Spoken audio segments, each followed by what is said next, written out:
अस्सलामुअलैकुम, मेरा नाम मोहम्मद उमर ज़फ़र है और वेलकम टू माय चैनल। उम्मीद है आप सब लोग खैरियत से होंगे और आप लोगों की ईद अच्छी गुजरी होगी। दोस्तों, काफ़ी फ्रेंड्स ने मुझे रिक्वेस्ट की कि FIA के जो पास पेपर है उनको सॉल्व करें। तो मैंने गूगल पे और फेसबुक पे काफ़ी सर्च किए, लेकिन FIA के मुझे पास पेपर मुझे उस तरह से नहीं मिले जिस तरह से बाकी मेरे पास पास पेपर अवेलेबल हैं। यानी कि एक एक पेज कहीं पे किसी का एक पेज मिले है, किसी का दो पेज मिले हैं, और एक अगर मिला भी है तो बहुत ज़्यादा ब्लरी। तो फिर भी खैर तलाश फिर भी जारी है। आप लोगों में से अगर किसी के पास हो तो यू आर मोस्ट वेलकम कि अगर आप मुझे शेयर कर दें। दूसरा ये कि ये एक डॉक्यूमेंट था जो मुझे मिला है गूगल पे, किसी ने पोस्ट किया था और उसने साथ में ये क्लेम किया हुआ है कि उसने जितनी भी सारे MCQs हैं उसने पास पेपर से उठा के यहाँ पे पेश किए हुए हैं।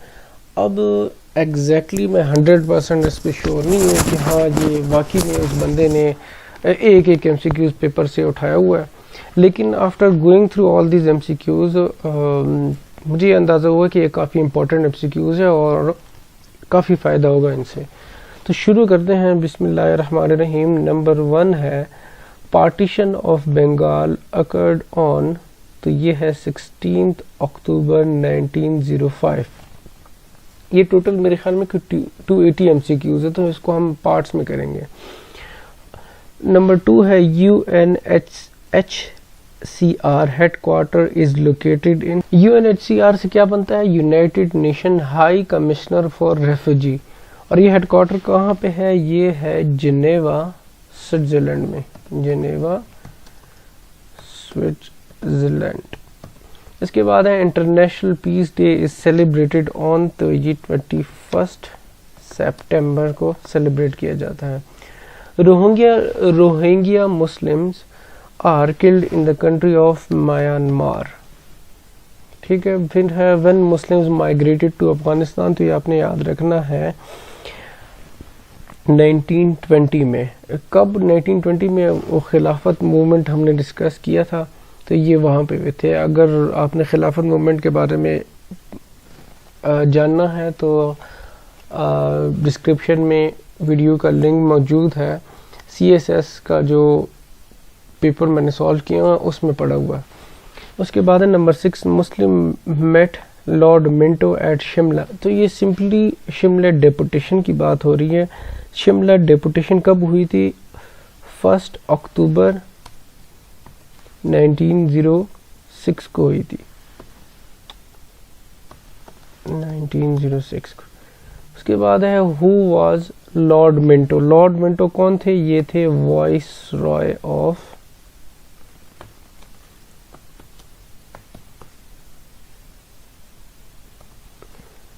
India. Long sightedness can be corrected bye, तो लॉन्ग साइटेड कन्वेक्स लेंस, ये मैंने काफ़ी जगहों पे ये MCQs देखा है, कन्वेक्स लेंस। और सिमिलरली अगर आ जाए कि शॉर्ट साइटेडनेस, तो वो होगा कनकेव। आप इसको इस तरह से याद रखें कि केव जो होता है ना, कुआं आप कह दें, केव, तो वो अंदर की तरह होता है। तो मैंने इसको इस तरह से याद किया है कि जो केव जो होता है वो शॉर्ट के लिए होता है और वैक्स जो होता है वो लॉन्ग साइडनेस की होता है। इसके बाद है radio activity was discovered by Henry back, BACQUEREL, बैक्वेरल। ये कौन थे? ये थे फ्रेंच फिजिसिस्ट थे, 1896 में इन्होंने डिस्कवर किया। Deficiency of vitamin A causes, ये भी बहुत इंपॉर्टेंट, काफ़ी जगहों में मैंने MCQs देखा है। तो ये है नाइट ब्लाइंडनेस। इसको मैंने इस तरह से याद किया हुआ है कि A ना, तो A के बाद B आता है और B फॉर ब्लाइंडनेस, तो नाइट ब्लाइंडनेस। और विटामिन D कॉजेज रिकेट्स। इसका system international unit of charge is coulomb. For a fixed mass of gas at constant temperature if we decrease the volume the pressure will, तो pressure क्या होगा, increase होगा। ये हमने Boyle's law में पढ़ा था केमिस्ट्री में कि जब टेम्परेचर कांस्टेंट हो तो प्रेशर और वॉल्यूम आपस में इन्वर्सली प्रोपोर्शनल होते हैं। नंबर 14 पे है the most abundant element on earth crust is, तो ये है ऑक्सीजन। इसके बाद है most abundant element in universe, hydrogen. उसके बाद हमें यह कहा जाता है कि very high frequency VHF has wavelength, तो वेरी हाई फ्रीक्वेंसी के जो वेवलेंथ होते हैं वो शॉर्टर होते हैं।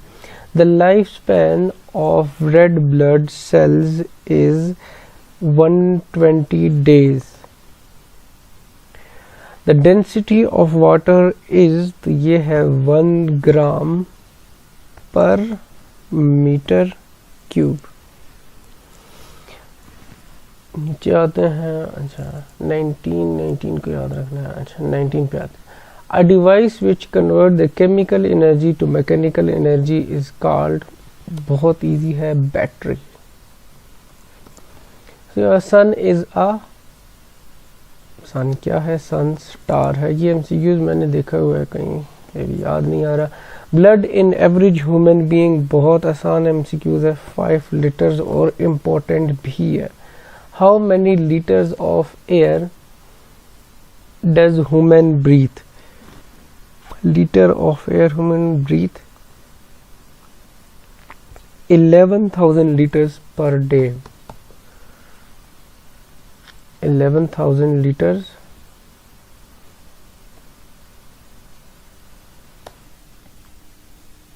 per day. उसके बाद है how much air do we breathe in 1 breath. अच्छा 1 ब्रेथ में 25.4 litres. How much oxygen is required for breathing, 19.5% oxygen require होती है सांस लेने के लिए। How long a person can survive in a sealed room, तो ये है 12 days। What happens when you breathe 100% oxygen, ये इसका ये है कि यू कैन डाई। ये बहुत डेंजरस होती है, जो प्योर ऑक्सीजन को अगर आप ब्रीथ करते हैं ना तो बहुत ज़्यादा डेंजरस होती है, डेडली हो सकती है। How much fresh air does a person needs, अच्छा ये आपने याद रखना है कि घरों में, होम्स में, ठीक है, 5 to 15 CFM, और इसके अलावा जो ऑफिसेज में 15 to 20 CFM। CFM क्या होता है,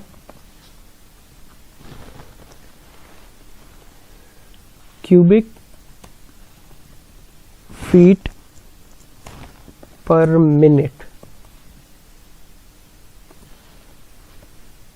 उसके बाद है number 28, how much do we breathe in a day,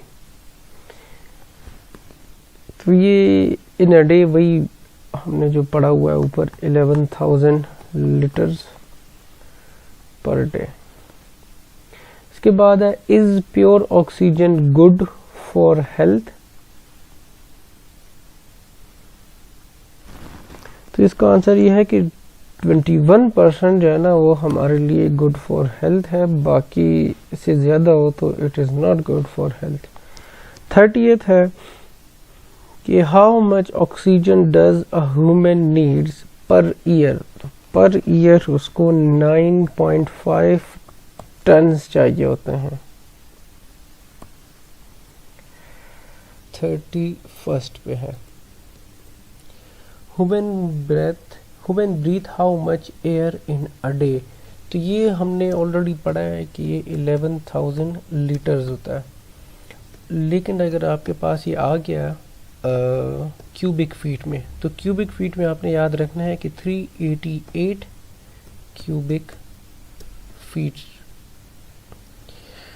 इसके बाद है physiology is the study of, तो नॉर्मल फंक्शन विदिन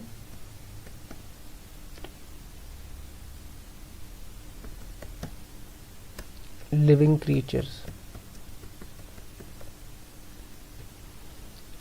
उसके बाद है UN report regarding Kashmir issue was on, तो ये है 14 जून 2018। सार्क के बारे में है फिर, SAARC 2018 business leaders conclave hosted by, तो ये है नेपाल। अच्छा, एक चीज़ आपने याद रखनी है कि जो भी टेस्ट, जिस टेस्ट के लिए भी आप जाए ना, तो लेटेस्ट जो ये जो सार्क की जो मीटिंग्स होती हैं, सार्क की हो गई हैं, मतलब यूनाइटेड नेशन, जिस तरह भी ये यूएन रिपोर्ट के बारे में लिखा है, कश्मीर का जो, कश्मीर पे जो अगर कोई लेटेस्ट यूएन का रिपोर्ट हो तो वो भी देख लेना है। इस तरह की सारी चीज़ें आपने देखनी है। इसके बाद है 35 पे है theme of the earth day 2018, तो ये था universal health coverage, universal health coverage everyone and everywhere, to everyone and everywhere। अच्छा, दूसरा ये कि यही अर्थ डे का थीम जो कि 2020-21 में है, तो वो क्या था, अर्थ डे का थीम क्या था, वो था रिस्टोर अवर अर्थ। तो मे भी आ जाए कि अर्थ डे का थीम बताएं जो 2021 का है, तो वो है 2021 का क्या है, रिस्टोर अवर अर्थ। और आपको पता है कि अर्थ डे कब मनाया जाता है? अर्थ डे मनाया जाता है 22 अप्रैल, 36 पे है US fined $600 billion due to unfair trade practices with US। तो कौन सी कंट्री को फाइन किया था? वो था चाइना को। 37 पे है international peace day is celebrated on 21 सितंबर। How many members are there in Security Council? बहुत इजी है और बहुत इम्पोर्टेंट है, 15 मेंबर होते हैं। और official language of UN are, total 6 languages हैं यूएन के। उसके बाद है G20 2018 समिट हेल्ड एट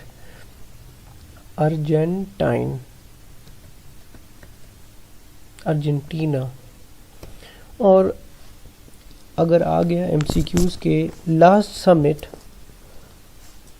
कब हुआ था? तो आपने याद रखना है लास्ट समिट रियाज में हुआ था। रियाज जो कि सऊदी अरेबिया में है, 21 to 22। थोड़ा सा एक सेकंड, लास्ट 21 to 22 नवंबर 2020 में हुआ था। और कहाँ पे हुआ था? रियाद, जो कि सऊदी अरेबिया में है, सऊदी अरेबिया में। ठीक है, अगर आ गया कि नेक्स्ट कब होगा, नेक्स्ट जो G20 का समिट है वो कब होगा, तो आपने याद रखना है 30 to 31 अक्टूबर 2021 को होना है। उसके बाद है नंबर 41 पे हम आते हैं, ब्रेग्जिट हैपेंड ऑन। ब्रेग्जिट क्या है? British exit from European union. तो ये हुआ था 31 जनवरी 2020 को हुआ था। सलात कसोफ, कसोफ आपने याद रखना है, एक है कसोफ, तो वो है सोलर इक्लिप्स के लिए, सोलर इक्लिप्स। और ये स्पेलिंग पे गौर करें ना, KHA है, ये KHA, तो ये है लूनर इक्लिप्स। नंबर 44 पे है पुलिस रिफॉर्म्स बाय विच खलीफा, ये भी बहुत इम्पोर्टेंट है, हज़रत उमर रज़ी अल्लाह ताला अन्हु। उसके बाद है मोहम्मद सल्लल्लाहु अलैहि वसल्लम डाइड ऑन 632 AD, ठीक है। और उसके बाद है हज़रत मोहम्मद सल्लल्लाहु अलैहि वसल्लम ऑफर्ड हज इन, तो ये है 7 हिजरी, सॉरी 7 क्या, अच्छा नम लॉक नहीं ऑन था, एक सेकंड, 7 हिजरी, ठीक है। उसके बाद है last sermon of holy profit सल्लल्लाहु अलैहि वसल्लम डिलीवर्ड ऑन, ये आपने याद रखना है 10 हिजरी। उसके बाद है सूरा विदाउट बिस्मिल्लाह, बहुत इंपॉर्टेंट है, बहुत MCQs के लिए, मेरे लिए खुद मैंने काफ़ी मरतबा एग्ज़ाम्स में ये MCQ सॉल्व किया और ठीक सॉल्व किया, अल्लाह का शुक्र है। विदाउट जो बिस्मिल्लाह है वो कौन सा है, सूरह तौबा। उसके बाद विच इज़ द फर्स्ट आयत रिवील्ड, तो ये है अल अलक।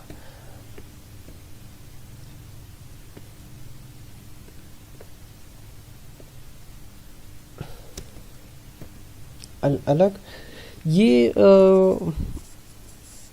आपने याद रखो, आपने सुना होगा लाजमी के इल्म के बारे में, जब लोग बात करते हैं तो कहते हैं कि जो पहली आयत नाज़िल हुई थी वो भी जो ना इस बारे में हुई थी, तो वो यही वाली आयत थी कि इकरा बिस्मि रब्बिकल लज़ी खलक, पढ़ अपने रब के नाम, कि आपने याद रखना है। उसके बाद है ज़कात मीन्स, ज़कात का मतलब है to purify, distribute wealth equally,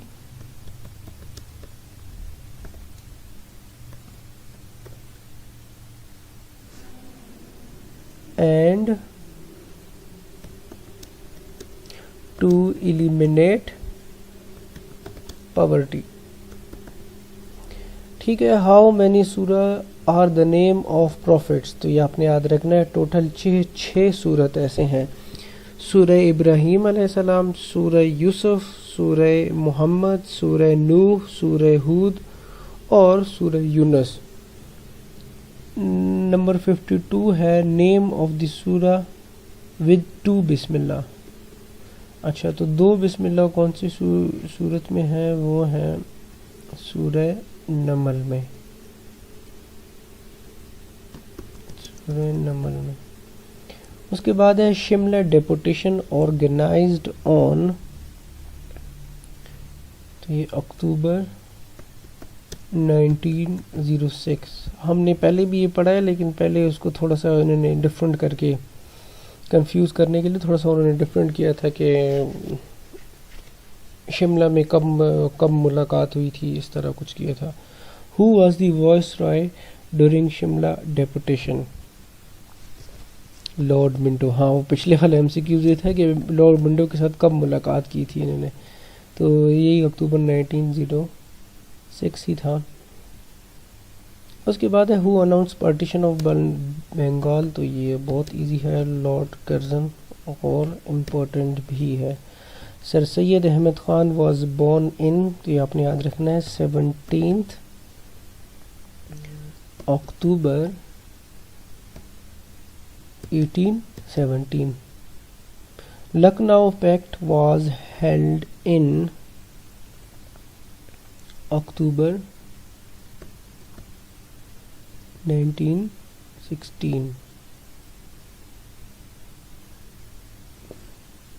The second round table conference was held in, तो सेकेंड राउंड टेबल कॉन्फ्रेंस जो हुई थी वो लंदन में हुई थी, और ये बहुत इंपॉर्टेंट MCQs है, मेरे लिए एक टेस्ट में आया था और मुझे नहीं पता था कि इसका क्या, मेरे लिए डेट्स आई थी कि सेकेंड राउंड टेबल कॉन्फ्रेंस कब हुई थी, उसकी डेट्स बताएं MCQs में, वो खैर अगली वीडियो में मैं आपको उसके बारे में बता दूंगा।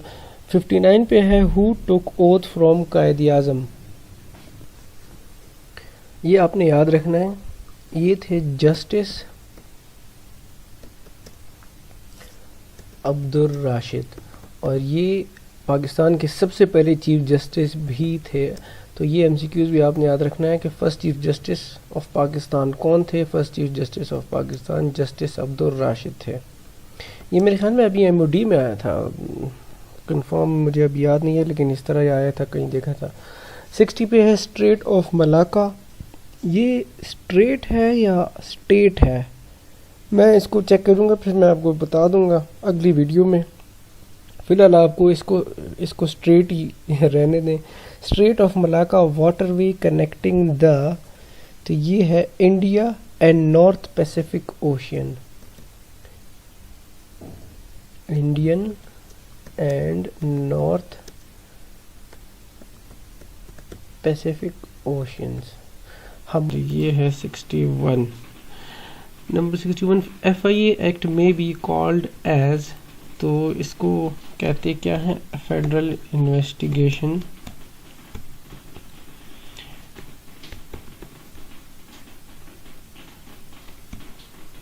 Agency 19, federal investigation agency act 1974। और FIA एक्ट इन्फोर्सेबल ऑन, तो आपने याद रखना है कि ये पूरे पाकिस्तान के लिए है, पूरे पाकिस्तान में इन्फोर्स। उसके बाद है नंबर 63 इन FIA एक्ट एजेंसी मींस, तो एजेंसी का मतलब यही होता है कि फेडरल इन्वेस्टिगेशन एजेंसी। असल में ये जो एक्ट है ना, इसमें बहुत जगह पे उन्होंने एजेंसी का वर्ड इस्तेमाल करना होता है ना, तो वो बार बार इस चीज़ से कि यार बार बार वो हर जगह लिखेंगे federal investigation agency, federal investigation, तो इसलिए वजह से इनको बस कह देते हैं कि ये जो है ना एजेंसी क्या है, एजेंसी ये है।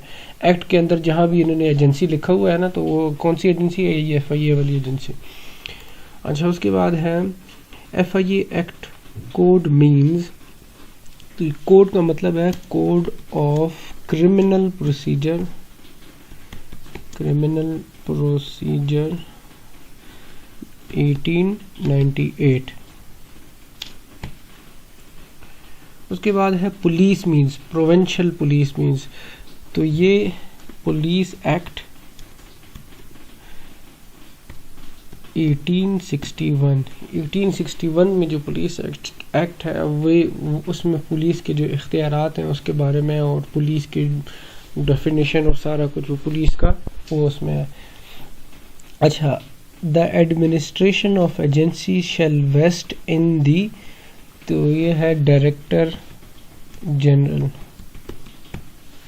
डायरेक्टर जनरल आजकल कौन है इनके, FIA के, वो KPK के जो IG थे उनको बनाया था, उनका मेरे ख्याल में डॉक्टर सनाउल्लाह नाम है। अच्छा, आगे देखते हैं ये शेल वेस्ट इन का क्या मतलब होता है। वेस्ट इन का मतलब होता है कि किसी को लीगल राइट देना या मतलब लीगल पावर देना।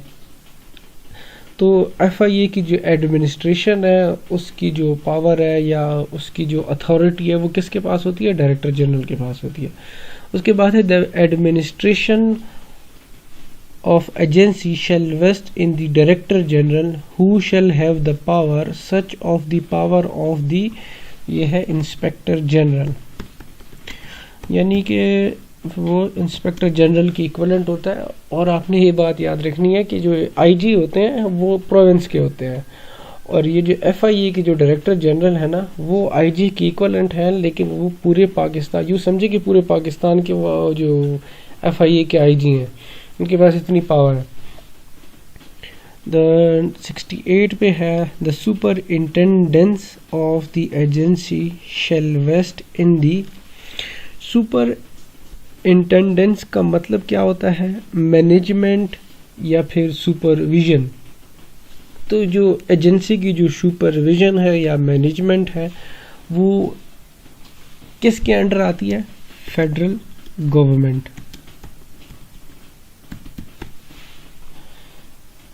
इंटीरियर मिनिस्टर, जो कि आजकल सबको ही पता है, शेख रशीद साहब। उसके बाद है FIA can seizure of property, ठीक है। उसके बाद है number 70 FIA not allowed the inquiry and investigation below rank of a. अच्छा, ये आपने एक बात याद रखनी है ना कि FIA में ना डिफरेंट किस्म के मतलब बहुत सारे ऑफिसर्स हैं, कोई इंस्पेक्टर है, कोई असिस्टेंट डायरेक्टर है, कोई डिप्टी डायरेक्टर है। तो जो कौन सा ऑफिसर होता है कि जिसके पास अथॉरिटी होती है इन्वेस्टिगेशन करने की या अरेस्ट करने की या मतलब ये जो पावर्स है ना, इन पावर्स को एक्सरसाइज कौन कौन सा बंदा कर सकता है, तो वो जो सब इंस्पेक्टर और सब इंस्पेक्टर से ऊपर के जो रैंक है उन सब के पास ये पावर होती है।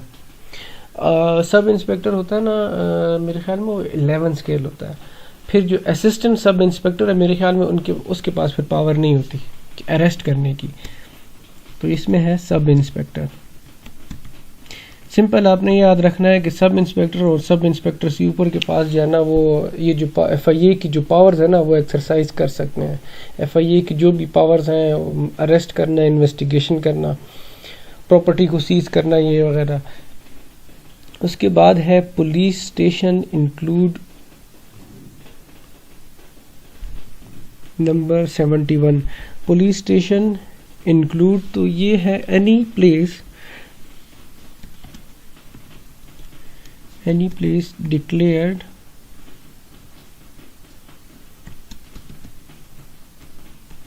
generally or specifically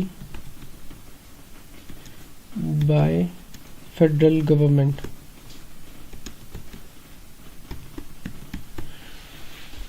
यानी इनका पुलिस स्टेशन कहीं भी वो कर सकते हैं, कोई इसका इशू नहीं है कि यार नहीं है, एक ख़ास जगह होगी बस यही। मतलब वो अपनी इन्वेस्टिगेशन के लिए कुछ भी मतलब वो कर सकते हैं, कोई इशू नहीं है उसका, पुलिस स्टेशन कहीं भी वो कर सकते हैं। 72 पे the powers and functions of the members of the agency in relation to the conduct inquiries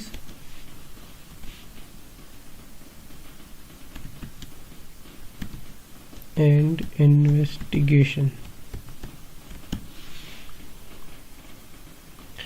उसके बाद है administration of agency shall vest in. Administration जो एजेंसी की है वो किसकी अथॉरिटी में है? डायरेक्टर जनरल की।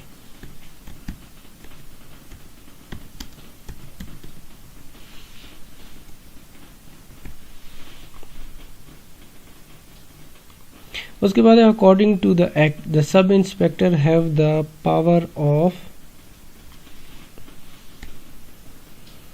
ऑफिस इंचार्ज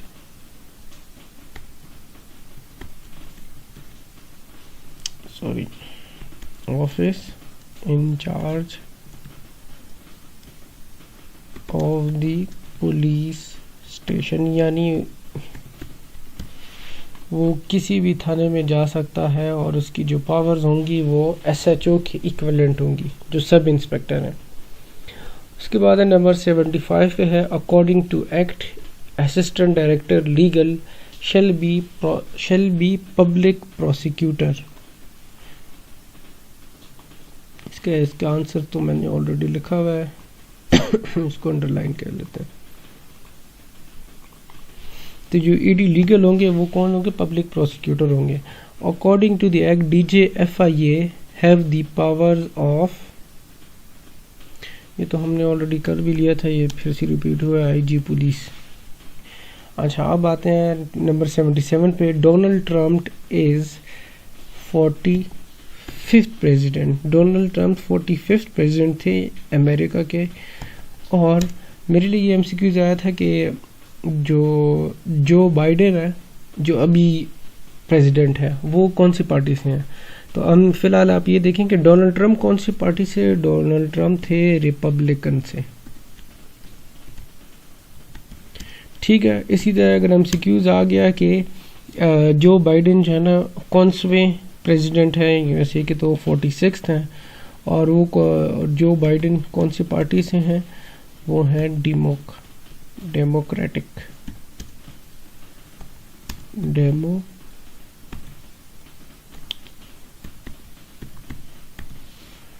अच्छा, आगे चलते हैं। 78 रजब is the dash month in the Islamic calendar, तो वो है 7th। Unit of electric current is ampere. बहुत ईजी है ये। If P Z is equal to Z minus A then P of A is equal to, अच्छा तो simple है ये। z की जगह जब आप a पुट करते हैं तो a माइनस ए 0 आ जाएगा, तो इक्वलेंट होता है 0 के। उसके बाद है लॉन्गेस्ट सूरा इन कुरान। बहुत इजी है और बहुत रिपीटेड MCQ है ये, अल बकरा, सूरह बकरा। इसके बाद है देयर आर डैश मुसर्रिफ ज़कात, टोटल 8 हैं ये। उसके बाद है करेंसी ऑफ जापान इज़ येन। ये जो गाड़ियों के शौकीन है ना, उनको ज़्यादा पता होगा हमसे। Dry ice is 84। Dry ice क्या होती है? Solid form of carbon dioxide, solid form of CO2, carbon dioxide ही लिख देते हैं।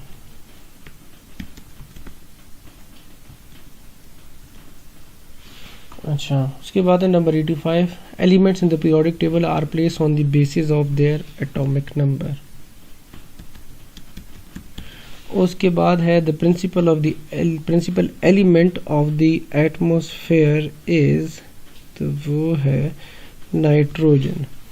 आपको पता है नाइट्रोजन एटमॉस्फेयर में कितने % होती है? नाइट्रोजन होती है 78%। Which planet is more visible from Earth? Venus. उसके बाद है how many planets are visible from Earth? तो टोटल 5 प्लैनेट हैं जो visible from Earth हैं। I'm sorry about this. अच्छा, according to Big Bang Theory, the life of Earth is 13.8 billion years. Which planet protects Earth from comets? तो ये है Jupiter. ये act 1974 section 5 describe powers of members. उसके बाद है number 92, FIA act 1974 section 4 describe करता है superintendence and administration of agency. Superintendence and administration of FIA। उसके बाद है who can amend the FIA act. तो फेडरल गवर्नमेंट इस एक्ट को अमेंड कर सकती है। उसके बाद FIA एक्ट इज़ कॉल्ड, तो ये है फेडरल इन्वेस्टिगेशन एजेंसी एक्ट 1974, आपने साथ में लिख देना है। यानी कि जो ऑप्शन होगी जिसमें फेडरल इन्वेस्टिगेशन एजेंसी एक्ट 1974 लिखा होगा तो वो वाली ऑप्शन टिक करनी है। उसके बाद है number 95, FIA act will amend by the federal government through. अच्छा, इसमें सबसे पहले तो ये ईमेंड वर्ड है। ईमेंड का मतलब क्या है? अब आपने ये देखना है, इसमें अक्सर लोग कंफ्यूज होते हैं। ईमेंड और अमेंड, ये और ये दोनों वर्ड्स, इन दोनों का मीनिंग सेम ही है, लेकिन आपने ये बात याद रखनी है कि जो ई है, ईमेंड, ई से शुरू हो रहा है, वो सिर्फ और सिर्फ रिटन फॉर्म के लिए होता है। इन दोनों का मतलब ये है कि इम्प्रूवमेंट लेके आना या चेंजेस लेके आना, ठीक है। लेकिन अगर ईमेंड आ गया, ईमेंड सिर्फ और सिर्फ रिटन फॉर्म के लिए इस्तेमाल होता है, यानी कोई चीज़ रिटन फॉर्म में हो उसमें आप इम्प्रूवमेंट करें तो आप ईमेंड कहते हैं, राइटिंग्स में हो। आप इसके अलावा जो अमेंड है, अमेंड और भी चीज़ों में इस्तेमाल हो सकता है। यानी कि फॉर एग्जांपल आप ये कह सकते हैं कि उसने अपने बिहेवियर को अमेंड किया, लेकिन आप ये नहीं कह सकते कि उसने अपने बिहेवियर को ईमेंड किया, क्योंकि ईमेंड जो है वो सिर्फ और सिर्फ राइटिंग्स के लिए है। जो चीज़ रिटन के फॉर्म की होती है उसमें अगर आपको इम्प्रूवमेंट लेके आए तो आप ईमेंड कहेंगे। आई होप कि आपको क्लियर हो गया होगा। अच्छा, तो ये इसका आंसर क्या है? इसका आंसर है by notification in the official gazette by notification in the official gazette.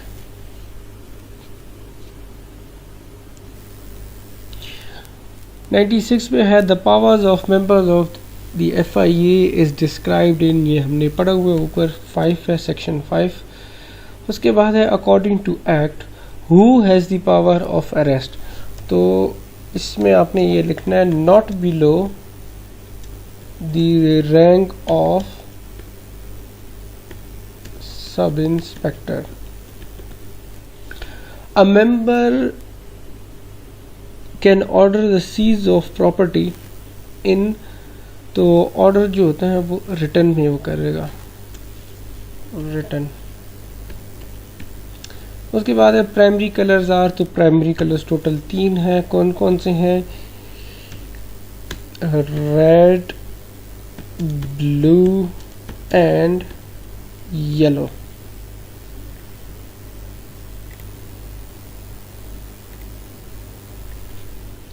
उसके बाद है number 101 who was leading Shimla deputation. Shimla deputation को सर आगा खान लीड कर रहे थे. अभी तक हमने शिमला डेपुटेशन के डेट्स के बारे में पढ़ा था, लेकिन ये नहीं पढ़ा था. When was 1935 act in force, तो ये जुलाई में हुआ था, जुलाई 1935. बहुत इंपॉर्टेंट एक्ट है ये. उसके बाद है ब्रिक्स कंट्रीज कौन कौन सी हैं, तो इसमें है Brazil, Russia,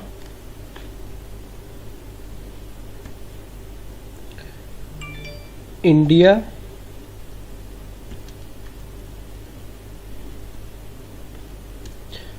China and south Africa. उसके बाद आते हैं 104 पे international red cross and red crescent head quarter is in, ये है जिनेवा जो कि स्विट्ज़रलैंड में. आपको पता है स्विट्ज़रलैंड का कैपिटल कौन सा है, तो ये मैं आपको बता दूं, स्विट्ज़रलैंड की कैपिटल है बार्न. आगे चलते हैं 105 who was Lord John Morley. Lord John Morley कौन थे? ये थे secretary of state for India. Secretary of states for, I am sorry,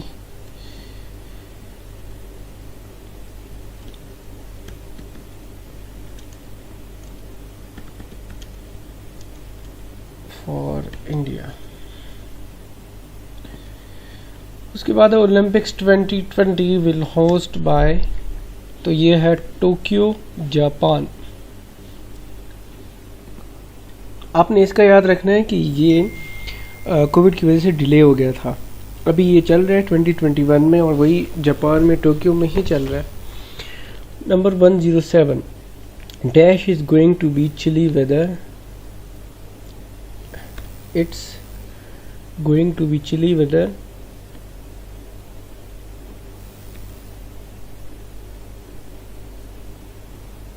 और यहाँ पे आएगा as confirm in the dash department. ये है MET डिपार्टमेंट.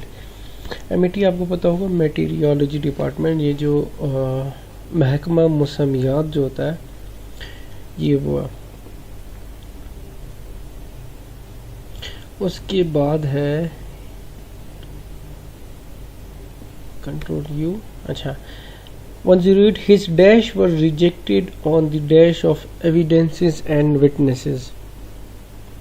ये MCQs थे, तो ये इसके ऑप्शंस नहीं है, तो थोड़ा सा इसमें मतलब होनी चाहिए थी ऑप्शंस. तो इसमें जो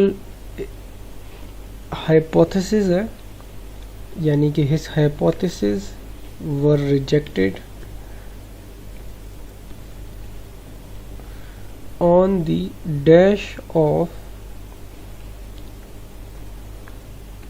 basis of evidences and witnesses.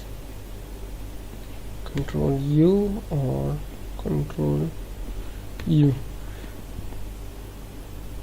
They lived about dash from here. और इसमें है एन आवर ड्राइव। आपने एक बात याद रखनी है, जब भी एक तो किलोमीटर का होता है ना कि वो हमसे इतने दूर इतने किलोमीटर के फासले पे रहते हैं, लेकिन जब भी टाइम के हिसाब से हो तो आपने याद रखना है कि एन आवर ड्राइव या फिर an hour walk, 10 minutes walk, आपने इन चीज़ों को याद रखना है। एमसीक्यूज़ के मैं हिसाब से बता रहा हूँ, ऑप्शन जिस तरह की हो तो आपने वो वाली ऑप्शन देखनी है। 110 पे है she could not dash a moustache to the photo of his head master in the class. ये है, इसमें है रेजिस्ट एडिंग,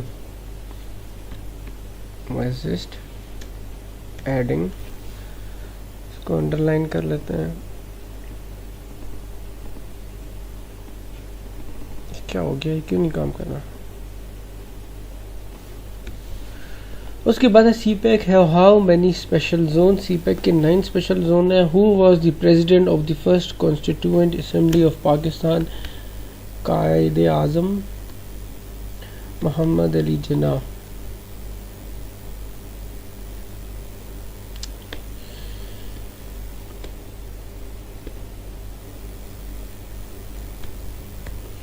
और उसके बाद है अल्लामा इकबाल कहाँ पे पैदा हुए थे? अल्लामा इकबाल पैदा हुए थे सियालकोट में। खेवरा सॉल्ट माइन कहाँ पे है? पंजाब में है। The currency of Russia is Russian rouble. ये करेंसी वाले एमसीक्यूज ने बहुत ख़राब किया है।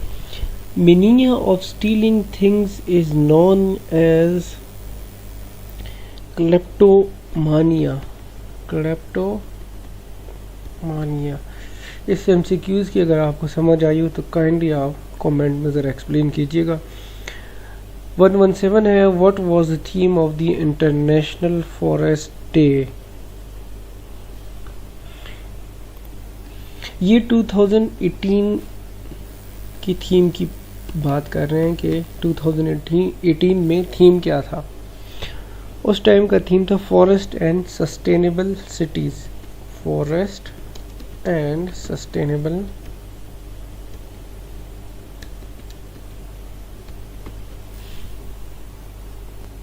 इसके साथ साथ हमारा ये जानना भी ज़रूरी है कि फॉरेस्ट डे कब मनाया जाता है।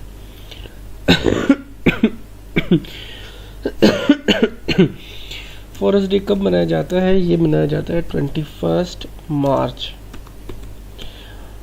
और 2021 का थीम क्या था फॉरेस्ट डे का? वो था फॉरेस्ट रिस्टोरेशन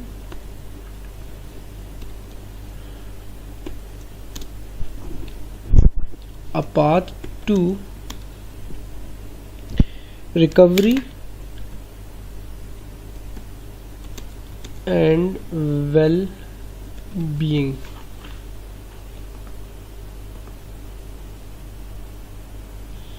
उसके बाद है international women day is celebrated on, ये है मार्च 8।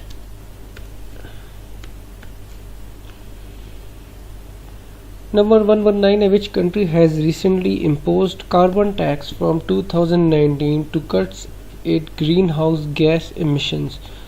Singapore।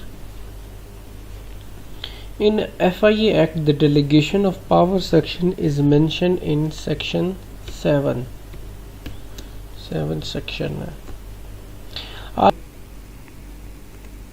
The revelation of Quran started in Makkah। उसके बाद है 6th हिजरी is an important event because 6 हिजरी को ट्रीटी ऑफ हुदैबिया हुई थी। उसके बाद है prophethood was blessed on Muhammad सल्लल्लाहु अलैहि वसल्लम एट द एज ऑफ 40। कलीमुल्लाह इज़ द टाइटल ऑफ हज़रत मूसा अलैहिस्सलाम। ये टाइटल वाले क्वेश्चन बहुत इंपॉर्टेंट है। पर्सनली मेरे लिए बहुत सारे टेस्ट में ये आ चुके हैं, तो जितनी भी टाइटल्स हैं सारे आपने याद करने हैं। उसके बाद है the great spot is on the planet Jupiter.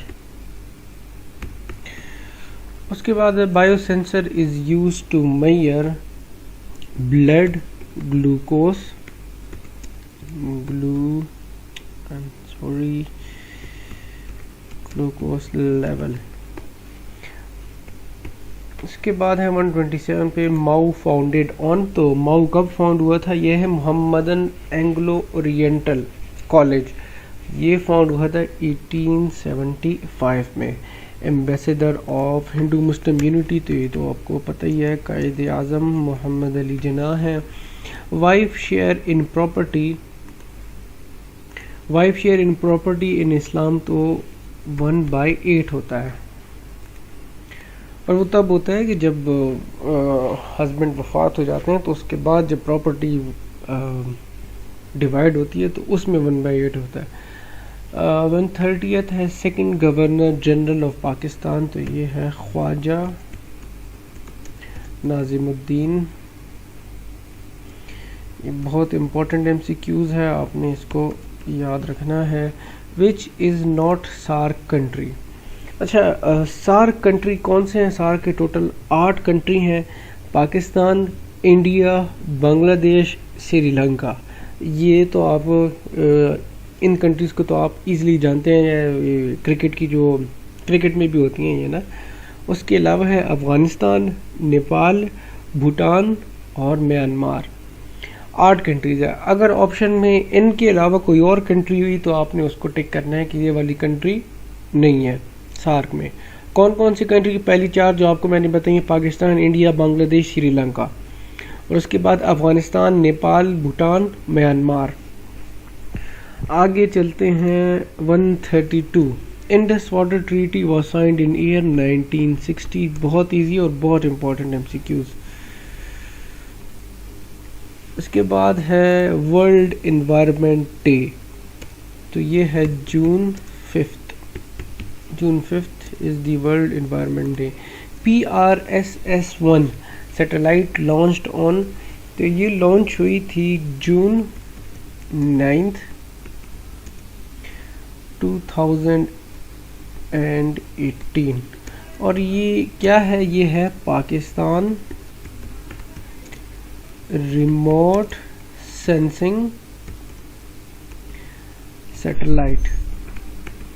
और ये कब कहाँ पे लॉन्च हुई थी, कहाँ से लॉन्च हुई थी? ये चाइना से लॉन्च हुई थी।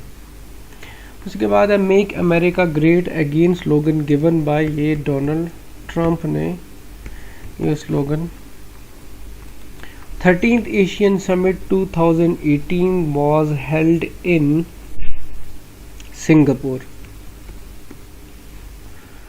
45th प्रेसिडेंट ऑफ USA, इस पे हमने ऑलरेडी बात की है कि ये थे डोनाल्ड ट्रंप। और इसी तरह मैंने आपको आगे भी बताया था कि अगर 46th आ गया तो 46 जो बाइडेन है, और इसी तरह अगर आ गया कि डोनाल्ड ट्रंप किस पार्टी से थे, वो रिपब्लिकन से थे, इसी तरह जो बाइडेन है वो डेमोक्रेटिक पार्टी से हैं। 138 में है population increases 700 every year, 25,000 after 5 years initial population was. अच्छा, इसमें ये देखें ना, बहुत इजी है लेकिन थोड़ा सा कंफ्यूजिंग है। इसको आप ये देखें ना, सवाल में ये कह रहे हैं ना कि हर साल 700 बंदे, 700 पीपल इंक्रीज हो रहे हैं, ठीक है। 5 साल बाद हम देखते हैं कि पॉपुलेशन कितनी है, 25,000 हो गई है। तो इनिशियल पॉपुलेशन कितनी थी? तो आप ये देखें ना कि 7 × 5 कितना होता है? 35। तो 3500 हो गया। 25,000 माइनस 3500 आप करेंगे तो आंसर आएगा 21,500। उसके बाद है 139 पे है सम ऑफ फर्स्ट 70 ऑड इंटीजर्स। ये क्वेश्चन मैं आपको नोटबुक पे करके दिखाता हूँ कि इस तरह एंड में जब ये हम 180 तक MCQs कवर कर लेना, सॉरी 150 तक, तो फिर मैं आपको इसका बताऊंगा। सिमिलरली 140 का भी इसी तरह है। उसके बाद है 141 largest angle opposite two sides. ये इस तरह कुछ है ना कि ये इक्विलेटरल ट्रायंगल के बारे में है कि जो लार्जेस्ट एंगल उसमें कितना हो सकता है? 60 डिग्री। इक्विलेटरल में तीनों एंगल जो है ना वो 60 डिग्री की इक्विवेलेंट होते हैं। तो उसके बाद है एंटोनिम ऑफ ऑफेंड। ऑफेंड का मतलब होता है किसी को ठेस पहुंचाना। और इसका एंटोनिम इसका होगा एक्लेम, ACCLAIM। इसका मतलब ये है कि किसी को कॉम्प्लीमेंट करना, या आप कह सकते हैं कि प्रेज करना। उसके बाद है number 143, I can not dash further information about this case. तो डाइवल्ज का सेम मतलब है जो कि डिस्क्लोज का है। उसके बाद है the factory was in a dash condition and needed restoration work.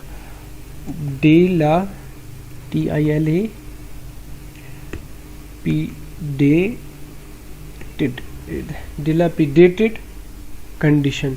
Dilapidated condition का मतलब ये है कि किसी चीज़ का ख़राब होना उसकी एज की वजह से, यानी उस पर बहुत ज़्यादा टाइम गुजर गया उसकी वजह से, या फिर आप उसको निगलेक्ट कर लें इस वजह से, इसको कहते हैं डिलापिडेटेड। 145 पे है when you argue with your friend you don't go home and destroy everything he ever touched. Do you, यानी कि आप यूँ समझ लेना कि आपके पास ऑप्शंस होंगे कि क्या इसमें डू यू सही है या इसमें है डज यू या डिड यू। तो इसमें डू यू करेक्ट ऑप्शन है। 146 पे आते हैं। In 1970 election main political parties were, तो मेन पॉलिटिकल पार्टीज एक तो people's party Pakistan and Awami League. ये पूरी हिस्ट्री इंशाल्लाह इसको कवर करेंगे 1947 से लेके आगे प्रेजेंट तक, और इसके अलावा जो 712 से लेके हम कवर करेंगे 1857 तक, और 1857 से 1947 तक इंशाल्लाह उस पर मैं सीरीज़ बनाऊंगा। उसके बाद है number 147, Asian 33rd summit was held in Singapore.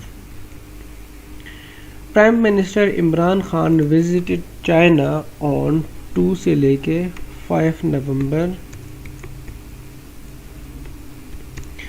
2018। अच्छा, एक बात आपने याद रखनी है कि जिस टेस्ट के लिए भी आप जाएँ तो जो लेटेस्ट पीएम के जो विजिट्स होते हैं ना, जो ज़्यादा लेटेस्ट हों वो ज़रा आप देख लीजिएगा। उसके बाद है 149 पे है president Trump and Kim Jong met in country, ये भी सिंगापुर है। ASEAN headquarter is situated in Jakarta जो कि इंडोनेशिया में है। अच्छा, वो 2 क्वेश्चन रह गए हैं, वो क्वेश्चन कौन से थे?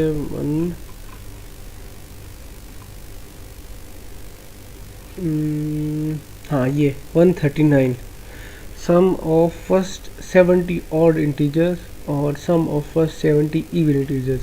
ये मैं आपको दिखाता हूँ, एक सेकंड। फर्स्ट 70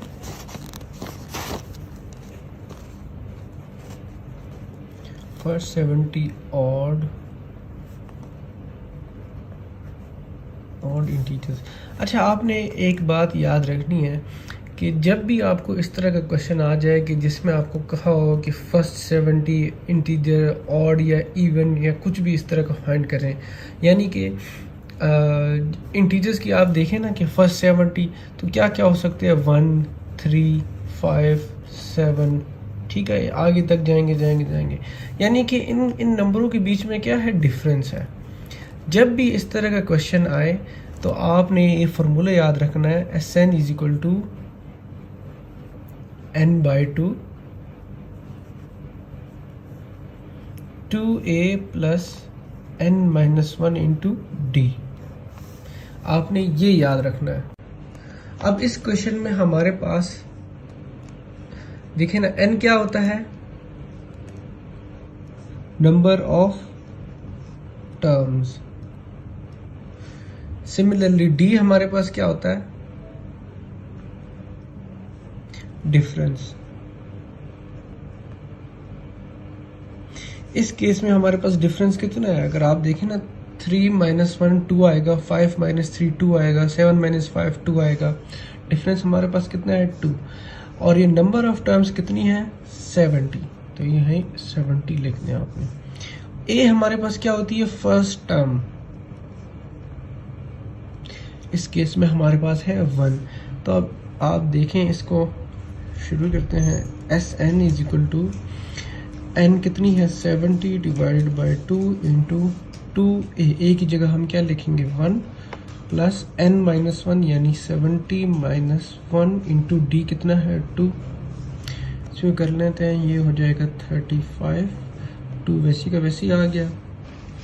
और इसके बाद है 70 - 1 यानी कि 69 इंटू 2 हो जाएगा 35। 2 प्लस 2 मल्टीप्लाई 270 सर कितना होता है 140। 140 से 2 माइनस करें 138 आएगा। सिमिलरली फर्स्ट 70 इवन नंबर को देखते हैं। वही formula S N is equal to n/2 और 2a n - 1 इंटू डी। और अब इसमें देखें n वही 70 है, डिफरेंस हमारे पास कितना है वैसे ही आप देखें ना 2 4 6 8 10। सिमिलरली डिफरेंस भी हमारे पास 2 है। इसमें पहली टर्म क्या होगी 2 होगी, तो सिर्फ और सिर्फ पहली टर्म चेंज है। 70 divided by 2 2a n - 1 2a plus n - 1 है डी, तो सॉरी 70/2 और 2 इंटू 2 प्लस 70 - 1 इंटू 2, ये आ जाएगा 35। 4 प्लस 69 इंटू 2, 69 इंटू 2 वही 138 आएगा प्लस 4 आएगा 35 वैसे का वैसे ही आ गया। तो इससे हमारे पास आंसर क्या आएगा 4970। अच्छा, सबसे पहले मैं आपको ये बताता चलूँ, हमारे एक ऑडियंस में से एक मेंबर है टेस्ट ऑफ टंग इस तरह का कुछ नाम था, तो उसने पॉइंट आउट किया है कि 1-2 एमसीक्यूज में मैंने मिस्टेक्स किए हैं। तो एक एमसीक्यूज है 114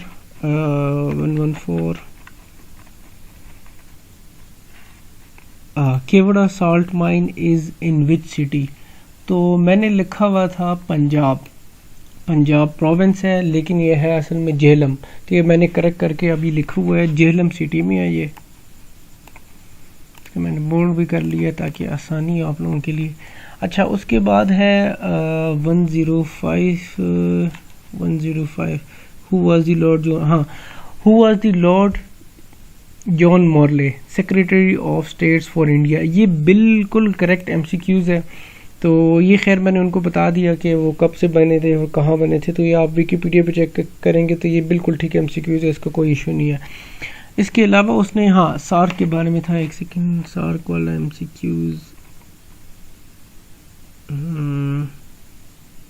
ये 131 पे मैंने आपको बताया था कि सार्क की टोटल 8 कंट्रीज हैं, उसमें मैंने म्यांमार का भी बताया था।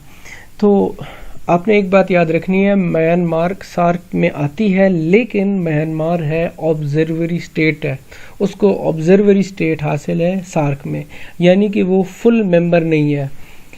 मालदीव्स ये फुल मेंबर है, ठीक है, और म्यांमार यह है वो ऑब्जर्वरी, उसका जो स्टेटस है वो म्यांमार स्टेटस इज ऑब्जर्वरी, ठीक है, ऑब्जर्वर स्टेट। अच्छा, अब चलते हैं हम अपने 150 से आगे वाले जो एमसीक्यूज हैं उनकी तरफ। स्टार्ट करते हैं, बिस्मिल्लाहिर्रहमानिर्रहीम। एशियन हेडक्वार्टर, अच्छा सॉरी ये नहीं, 151 international day against women violence is celebrated on, तो ये है 25 नवंबर। उसके बाद है Jamal Khashoggi. Jamal Khashoggi was uh dash, तो ये थे सऊदी अरेबियन जर्नलिस्ट।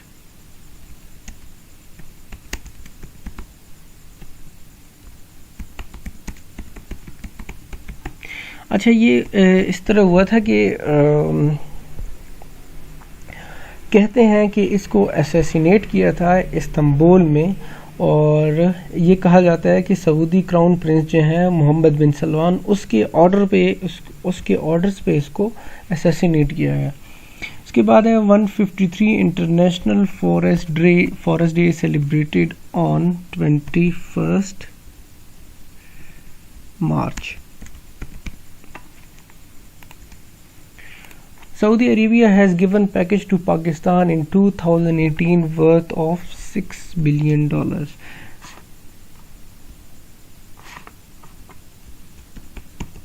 ये हुआ इस तरह था कि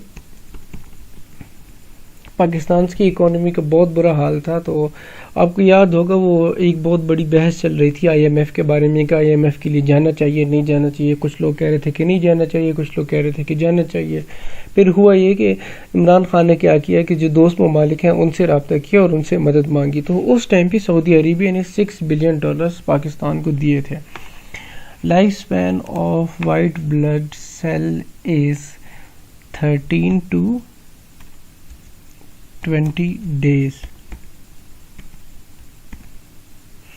Which planet move faster around the sun? Mercury सबसे फास्टेस्ट मर्करी है। Speed of light, speed of light है, डिपेंड करता है कि उन्होंने जो है ना माइल्स पर सेकंड मांगा हुआ है, उन्होंने मीटर पर सेकंड मांगा हुआ है, उन्होंने किलोमीटर पर सेकंड मांगा हुआ है। तो ये मैं आपको तीनों बताता हूँ। माइल्स पर सेकंड की जब बात आ जाए, माइल्स पर सेकंड की, तो वो है 186,000। उसके बाद है अगर आ गया कि मीटर पर सेकंड, तो वो है 3 मल्टीप्लाई बाय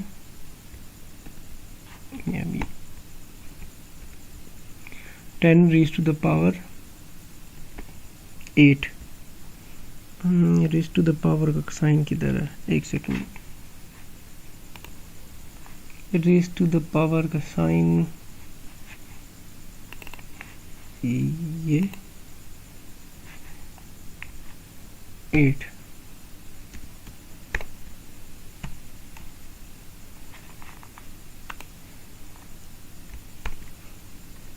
ठीक है। और इसके बाद हम, ये मैंने आपको क्या बताया, ये किस चीज़ में है, मीटर पर सेकंड में, मीटर पर सेकंड।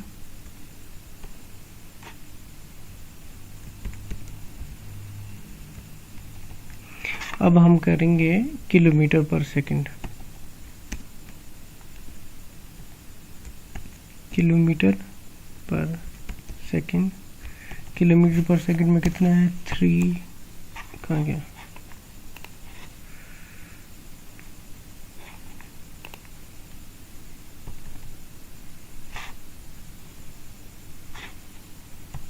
$300,000। सबसे आसान यही है 300,000 किलोमीटर में। दूसरा, उसके बाद आपने ये देखना है कि जो मीटर पर सेकंड में 3 multiply by 10 raise to power 8 metre per second. ये तो खैर सिंपल है, ये देखें ना, इसके साथ जो है ना 2 ज़ीरो और हो गए हैं। ये खैर 5 से 3 ज़ीरो और हो गए हैं। किलोमीटर मीटर आपको पता होगा कि 1 किलोमीटर में 1000 मीटर होते हैं। तो इसी तरह माइल्स पर सेकंड में 186,000 है। उसके बाद है 159 which type of water will freeze at last. तो सी वाटर, इसकी वजह यह है कि सी वाटर में सॉल्ट ज़्यादा होता है। Colour of blood is due to haemoglobin.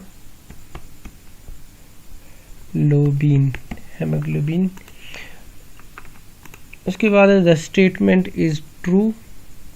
अच्छा, ये स्टेटमेंट ये थी कि sound does not travel in vacuum.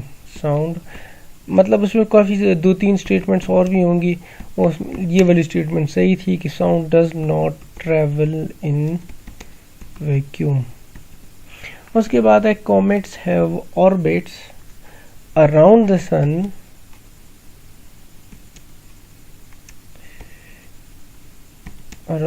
Sun with orbital period. उसके बाद है 163 in the cold countries which is mixed in ice to prevent slipping on the road. तो ये है salt. उसके बाद है राबिया बसरी was in ये from होगा, in नहीं होगा, from होगा ये. तो राबिया बसरी वो थी इराक से. ये राबिया बसरी जो थी ये सूफ़ी वुमेन थी. वो सूफ़ीज़म आपको पता होगा, सूफ़ी वुमेन थी और ये बहुत इन्फ्लुएंशियल वुमेन थी मतलब इस्लामिक हिस्ट्री में, और बहुत डिवोटेड थी ये. उसके बाद है 165 which angel is responsible to bring rain. Rain के लिए कौन सी एंजल है? मीकाईल अलैहिस्सलाम, हज़रत मीकाईल अलैहिस्सलाम. उसके बाद है battle of Karbala took place in which हिजरी? 61 हिजरी. Which prophet was carpenter? हज़रत ज़करिया रज़ी अल्लाह ताला अन्हो. उसके बाद number of daughters of holy prophet Muhammad peace be upon him. तो नंबर ऑफ डॉटर 4 थी और नंबर ऑफ सन्स 3 थे. आपको यह को अगर नहीं याद तो आप, ये बहुत इम्पोर्टेंट है, अक्सर आते रहते हैं. आप सल्लल्लाहु की बेटियों के नाम. तो आप सल्लल्लाहु की बेटियों के जो नाम थे वो थे फ़ातिमा, ज़ैनब, रुकैया और हज़रत उम्मे कलसूम रज़ियल्लाहु अन्हा. और उसके बाद जो है सन्स के नाम ये भी आपने याद रखने हैं, बहुत इंपॉर्टेंट है, अक्सर आते हैं एमसीक्यूज़ में. तो इब्राहीम, अब्दुल्ला और कासिम रज़ियल्लाहु अन्हु. इसके बाद है Abu Hurairah accepted Islam in which year. ये बहुत इंपॉर्टेंट एमसीक्यूज़ है, काफ़ी जगह पर मैंने इसको देखा है. अगर आ गया कि हिजरी में आ गया तो आपने लिखना है कि 7th हिजरी, और अगर आ गया कि मतलब ईयर्स में आ गया तो आपने लिखना है 628. 629 भी हो सकता है अगर वो ऑप्शन के हिसाब से आपने देखना है. अगर दोनों ऑप्शन गिवन हो तो आपने 628 करना है. उसके अलावा यही जो हज़रत अबू हुरैरा पे और भी एमसीक्यूज़ है. एक एमसीक्यूज़ ये अक्सर आता रहता है कि हज़रत अबू हुरैरा रज़ियल्लाहु अन्हु ने कितनी हदीस नरेट की थी? तो वो थी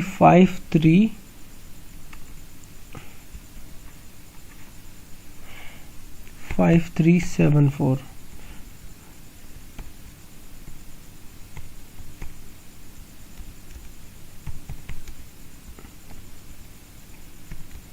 मैं इसके साथ लिख दूं ताकि आपको कंफ्यूजन ना हो.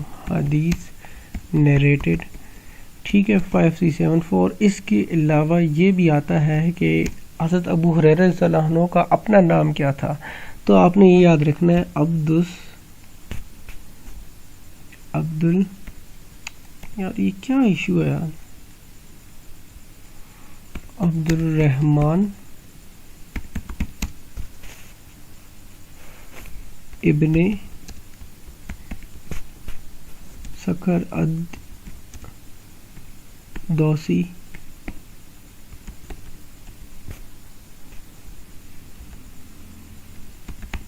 ये आपने याद रखना है. यानी इसमें आप देखना कितने एमसीक्यूज हमारे कोई 4 एमसीक्यूज कवर हो गए हैं. पहली चीज़ क्या है कि Abu Hurairah accepted Islam in which year? तो अगर हिजरी में आ गया तो 7th हिजरी, ठीक है. और अगर आ गया ईयर्स में तो जिस तरह मैंने आपको बताया कि 628. अगर 628 वाली ऑप्शन ना हो तो आपने 629 वाली कर देनी है. अगर दोनों ऑप्शन हो तो आपने 628 करनी है. उसके बाद हमने ये भी पढ़ा है कि हदीस कितने नरेट किए थे? वो थे 5374. और इनका अपना नाम क्या था? अपना नाम इनका था अब्दुल रहमान इब्ने सकर दौसी.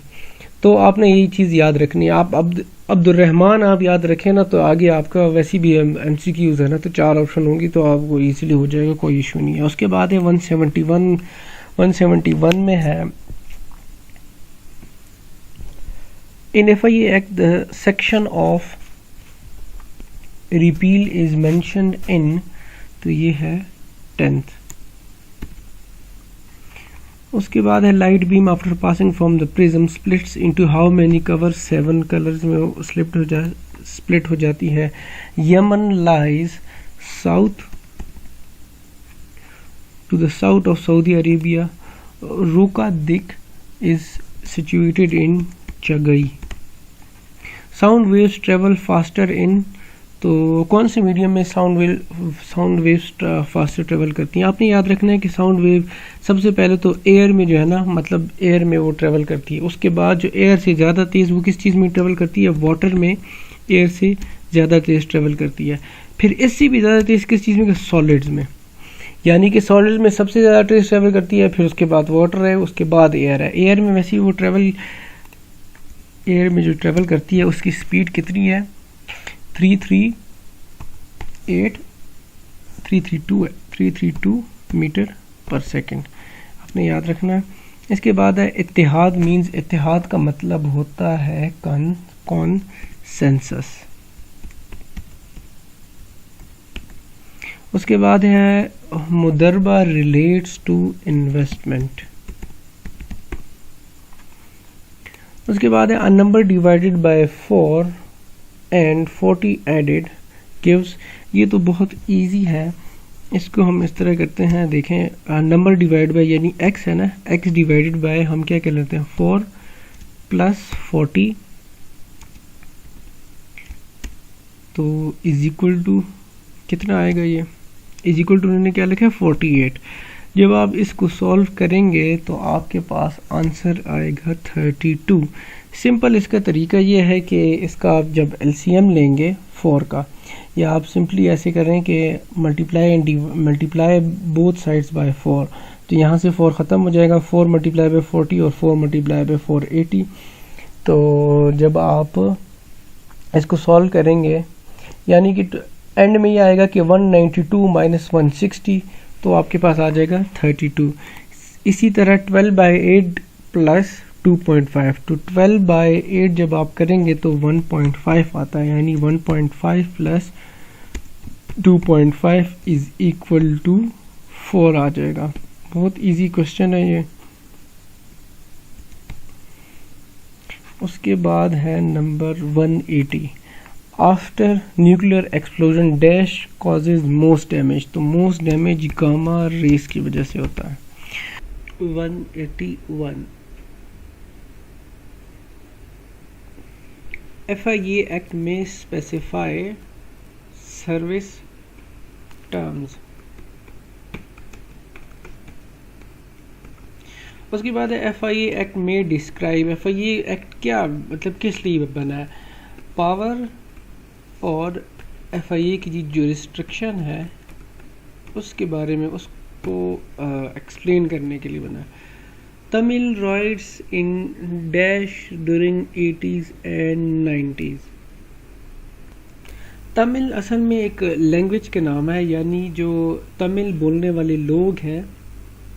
असल में सीन ये था कि ये जो श्रीलंका में तमिल लैंग्वेज के बोलने वाले लोग हैं।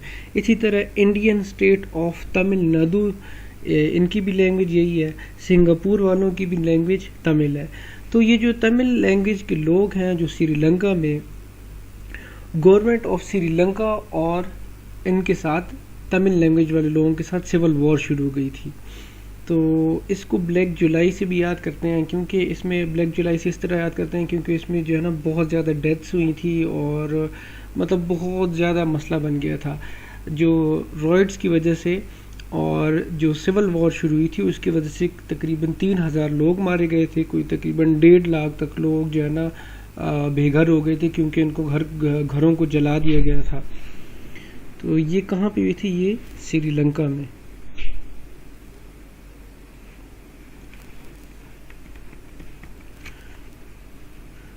ये बहुत इंपॉर्टेंट MCQs है। 184 5 reverse of Pakistan meets eight, आपने इसको याद रखना है, पंज PANJNED।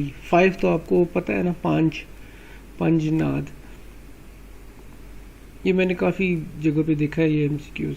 उसके बाद है a number who square and cube are same, बहुत इजी है। वन का अगर आप स्क्वायर लें तब भी वन आएगा, अगर आप क्यूब लें तब भी वन आएगा। Name of the army operation in FATA, तो Zarb-e Azb. Thomas Cup is given for the game of badminton. The Nobel prize is given in the city of, यह है Nobel peace prize, Nobel peace prize. अच्छा, मैंने पहले भी बताया हुआ है इस बारे में, आपने याद रखना है कि दो प्राइज होते हैं, एक नोबेल प्राइज और एक नोबेल पीस प्राइज। जो पीस प्राइज है वो होता है ओस्लो में, जो कि नॉर्वे का कैपिटल है, और जो सिंपल नोबेल प्राइज है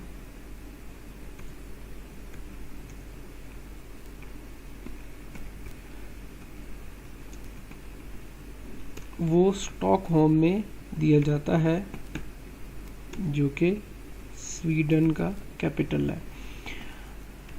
नोबेल पीस प्राइज़ के काफ़ी एमसीक्यूज आते रहते हैं। अभी जो रिसेंटली पीएमएस का टेस्ट हुआ था स्क्रीनिंग का, जो इवनिंग वाला था, उसमें 2 एमसीक्यूज आए थे नोबेल प्राइज़ से, तो वो भी मैं आपको दिखाता हूँ। वो आपको दिखाते इसलिए क्योंकि उसमें वो ऑप्शंस भी होती हैं, तो अक्सर मुझे तो खुद एमसीक्यूज नहीं याद रहते, तो ऑप्शन की वजह से ही याद रह जाते हैं। तो मैं दिखाता हूँ आपको, एक सेकंड। उसके बाद है number 67, who was the first Asian to have receive the Nobel prize. Option B है R.N. टगोरे। R.N. का मतलब है, R से है रविंद्रनाथ टगोरे। 68 में है, a Russian novelist was force to refuse Nobel prize in 1958 by the Soviet authorities, who is he. तो इसका नाम है बोन्स पास्टरनैक। बाद में 1989 में उसके जो डिसेंडेंट्स थे उन्होंने उसके बिहाफ पे एक्सेप्ट कर लिया था, लेकिन उस टाइम पे इसको नहीं छोड़ रहे थे। उसके बाद है 189, what is the length of great wall of China. आपने याद रखना है, great wall of China 3400 kilometre. What is the largest gland in the human body, liver. Who is the founder of scout movement, Robert Baden Powell. The UN Security Council consists of 15 members. बहुत easy और बहुत important है।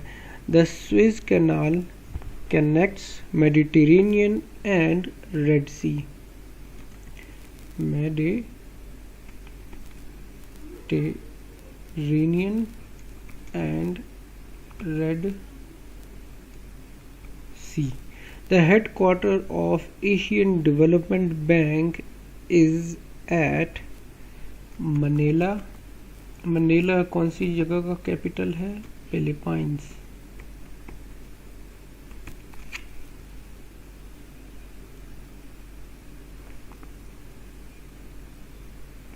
उसके बाद है which strait separates India and Sri Lanka.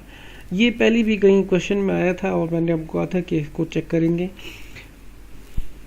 Straight असल में होता है नैरो पैसेज ऑफ वाटर, जो कि 2 समंदरों को कनेक्ट करता हो, या फिर मतलब बहुत ज़्यादा बड़ा एरिया हो वाटर का, उसको कनेक्ट करता हो, उसको कहते हैं स्ट्रेट। तो ये जो स्ट्रेट है जो इंडिया और श्रीलंका को सेपरेट करता है, उसको कहते हैं the Palk straight. The digital computer operates on binary numbers. The Constitution of Pakistan 1973 can be amended 2/3 majority.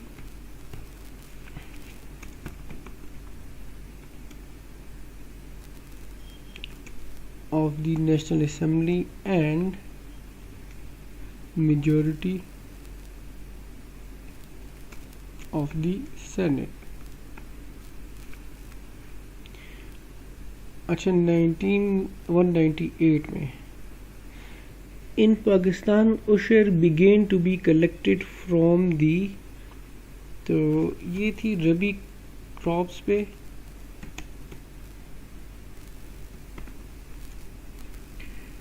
1982 to 1983। अच्छा जिनको नहीं पता उशर का, तो उसको मतलब उनके लिए उशर असल में ये होता है ना कि फसलों पर टैक्स लगना। जो इस्लाम में है ना उसके मुताबिक इस तरह है ना कि आप इस तरह याद रखें कि कुदरती तरीके से, यानी कि रेन वाटर से, या कुछ ज़मीनें ऐसे भी होती हैं कि जिसमें फसल खुद ब खुद हुई जाती है, तो उस पे 10% है। और वो ज़मीन जिस पे आपकी मेहनत हुई हो, यानी उसमें आपने पानी इस्तेमाल किया हो, आपका पानी इस्तेमाल हुआ हो, आपने मेहनत की हो, उस पे 5% है। उसके बाद है 199 Christopher Columbus was Italian navigator. उसके बाद है ITAR TASS is the news agency of Russia.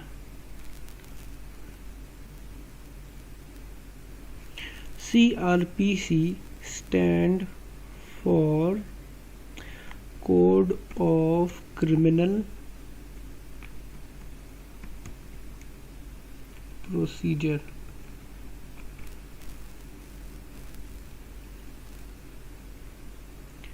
The before scandal occur in India. असल में इसका सीन ये था कि बिफोर एक कंपनी थी जो कि वेपन मैन्युफैक्चरिंग कंपनी थी, और इन्होंने इंडिया के साथ, ये स्वीडन कंपनी थी, और इन्होंने इंडिया के साथ एक कॉन्ट्रैक्ट करना था जो कि वेपन से रिलेटेड था। तो उसमें इन पे ये इल्ज़ाम है कि जो इंडियन नेशनल कांग्रेस के जो मिनिस्टर्स हैं और जो पीएम थे, राजीव गांधी जो इंडिया के पीएम थे, उन पे ये इल्ज़ाम था कि उन्होंने रिश्वत ली थी उनसे। तो ये एक स्कैंडल बना था इनका। उसके बाद है अकॉर्डिंग टू 19th अमेंडमेंट, जजेस of the high courts and supreme courts shall be appointed by judicial commission.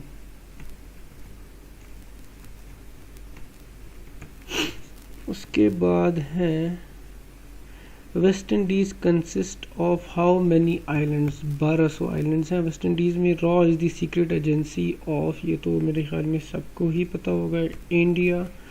KGB Russia की है, और उसके अलावा है CIA, आपको पता है USA की है। लिकम है इसराइल की। उसके बाद है the biggest planet is Jupiter, और the planets lying between sun and earth, तो ये है Mercury and Venus. 211 watery planet is known as watery planet Earth. The largest peninsula in the world is Arabia. Peninsula किस चीज़ को कहते हैं? वो ज़मीन जिसके आसपास पानी हो, और मतलब उसके आसपास सारा पानी पानी होता है, लेकिन उसकी जो सिर्फ एक साइड होती है वो लैंड के साथ कनेक्ट होती है, उसको कहते हैं peninsula. Piece of land which is surrounded by water but one side connected to main land, इसको कहते हैं पेनिनसुला। और सबसे बड़ी कौन सी है? लार्जेस्ट पेनिनसुला अरेबिया है। Cuba is the island of Caribbean sea. Cuba का अगर आ गया कि क्यूबा का कैपिटल क्या है, तो क्यूबा का कैपिटल है हवाना, और ये क्या है? एन आइलैंड कंट्री है ये। उसके बाद है what is the rank of earth in the solar system in term of size? 5th। उसके बाद है which planet is least dense? Saturn least dense है। Kazi Nazrul Islam is the national poet of Bangladesh. Hydrometer is used for relative humidity, measuring relative humidity. India became member of UN in India बना था 30th अक्टूबर 1945 को UN का member बना था। UN से बहुत MCQs आते हैं, अगर आ गया कि UN खुद कब बनी थी। UN बनी थी 24 अक्टूबर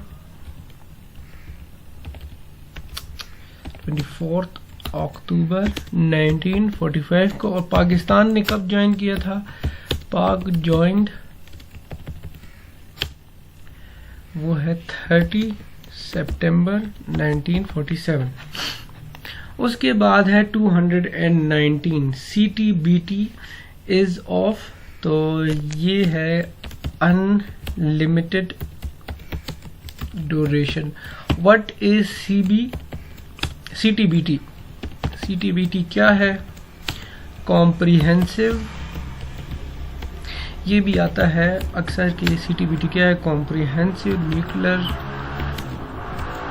टेस्ट बैन ट्रीटी, ये आपने याद रखना है।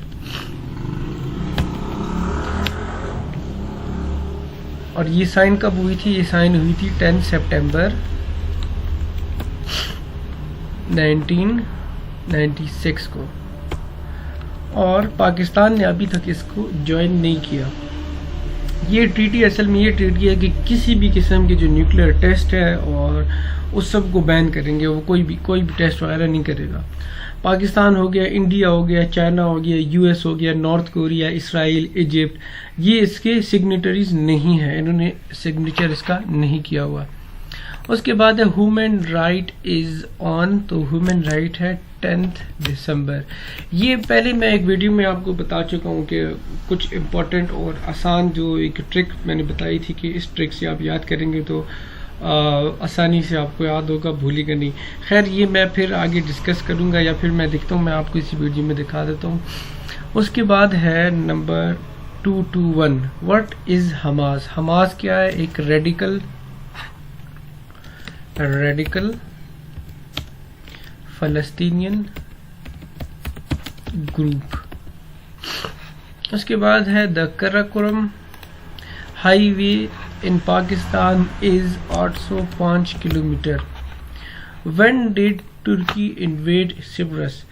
तो तुर्की ने 1974 में इन्वेड किया। फैज अहमद फैज डाइड ऑन, ये 20 नवंबर। काफी इंपॉर्टेंट MCQs है। 1984 को इनकी डेथ हुई थी। फैज अहमद फैज कौन थे? ये एक टीचर थे, और सिर्फ एक टीचर नहीं, ये एक टीचर भी थे, आर्मी ऑफिसर भी थे, जर्नलिस्ट भी थे, ट्रेड यूनियनिस्ट भी थे, ब्रॉडकास्टर भी थे, काफ़ी मशहूर थे। और ये नॉमिनेट भी थे, इनको नोबल प्राइज इन लिटरेचर के लिए नॉमिनेट भी हुए थे, लेकिन फिर इनको लेनिन पीस प्राइज मिला था 30 अप्रैल 1962 को। क्या मिला था? Lenin peace prize. Lenin peace prize Russia देते हैं, बल्कि उस टाइम पे सोवियत यूनियन, जब सोवियत यूनियन थी तो तब सोवियत यूनियन, जब रशिया बना तो तब रशिया, तो वो देते थे। उनका एक पैनल था, वो एक पैनल बनाते थे और वो पैनल जाना आगे मतलब बंदों को ये प्राइज देते थे। और ये अनलाइक जो नोबेल पीस प्राइज है उसमें ये होता है कि एक ही बंदे को मिलता है, ये डिफरेंट काफ़ी सारे बंदों को देते थे ये। तो इसमें इनको लेनिन पीस प्राइज मिला था। और ये peace prize, Lenin peace prize होता है किस लिए? स्ट्रेंथनिंग पीस अमंग पीपल के लिए दिया जाता है। यानी कि आप इनको जो मिला था, फैज अहमद फैज को मिला था, वो किस लिए मिला था? कि वो पीस को स्ट्रेंथन करते थे लोगों में। उसके बाद है 225, how many times Allah Akbar is in अजान? तो ये 6 मरतबा है उसके बाद है हु इन्वेंटेड डॉक्टर के पास जो थर्मामीटर होता है वो थर्मामीटर किसने इन्वेंट किया था? वो किया था फ़ारेनहाइट ने। Velocity of light was measured by, velocity of light was measured by रोमर।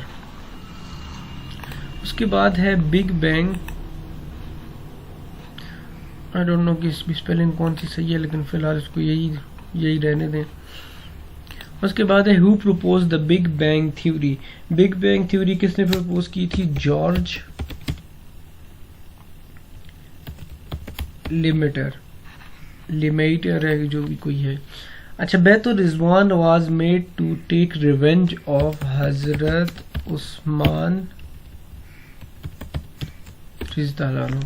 बैतुर Rizwan का असल में इस तरह हुआ था कि 6 हिजरी को आप सल्लल्लाहु अलैहि वसल्लम ने ख्वाब देखा कि आप सल्लल्लाहु अलैहि वसल्लम और सहाबा कराम रज़ियल्लाहु अन्हुम उम्रा परफॉर्म कर रहे हैं।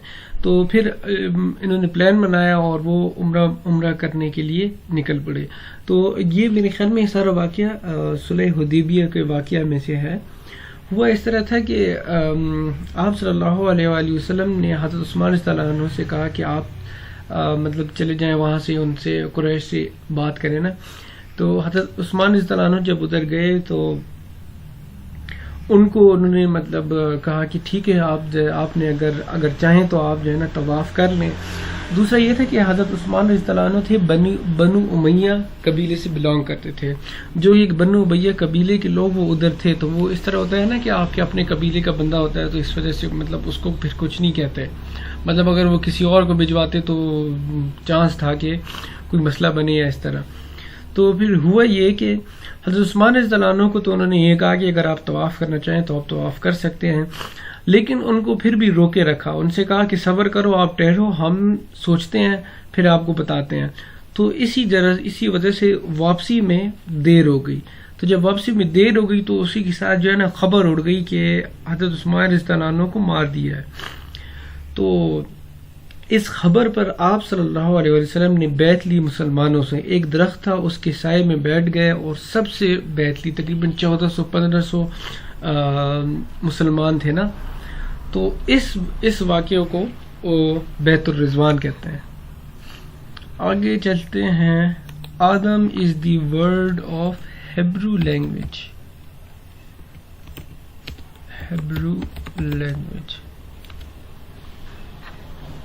अच्छा, यहाँ पे इन्होंने पता नहीं सीनानी लिखा था, मुझे समझ नहीं आया। हिब्रू का तो मैंने सुना हुआ है, ये सीनानी का मुझे नहीं पता। अगर किसी को इस बारे में पता हो तो यू आर मोस्ट वेलकम। लेकिन अगर आ गया तो हिब्रू लैंग्वेज, अगर हिब्रू लैंग्वेज की ऑप्शन नहीं गिवन हुई तो सीनानी कर देना है। हाउ मच हाइट ऑफ हजरत आदम अलैहिस्सलाम? हाइट ऑफ हजरत आदम अलैहिस्सलाम 90 फीट।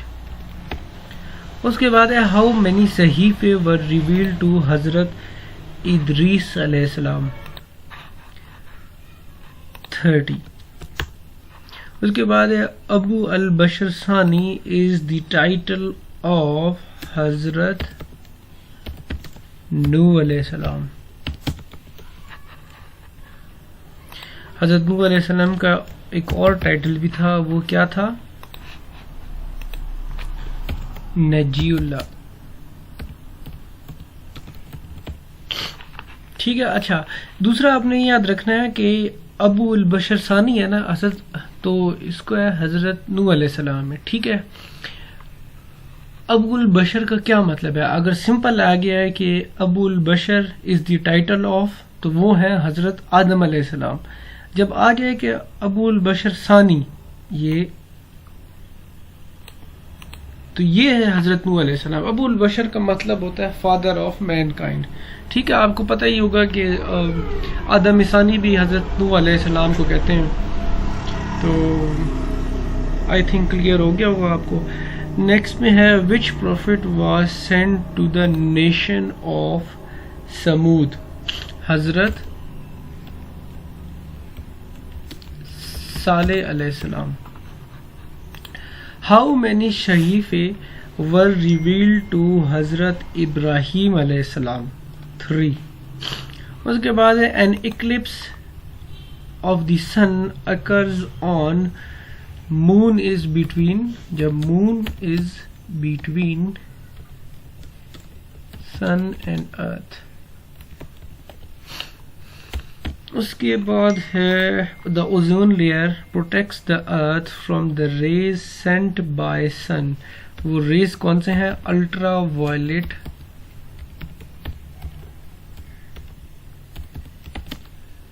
रेज। उसके बाद है who raise the flag in गज़वा फॉर द फर्स्ट टाइम, तो हजरत Hamza.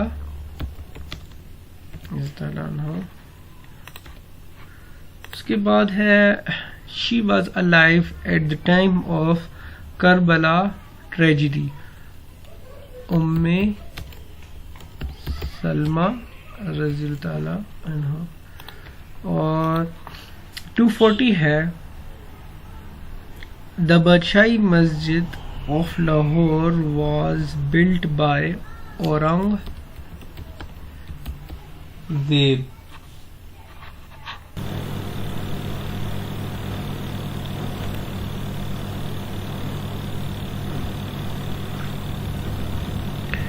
Okay, which is the most polluted country in the world?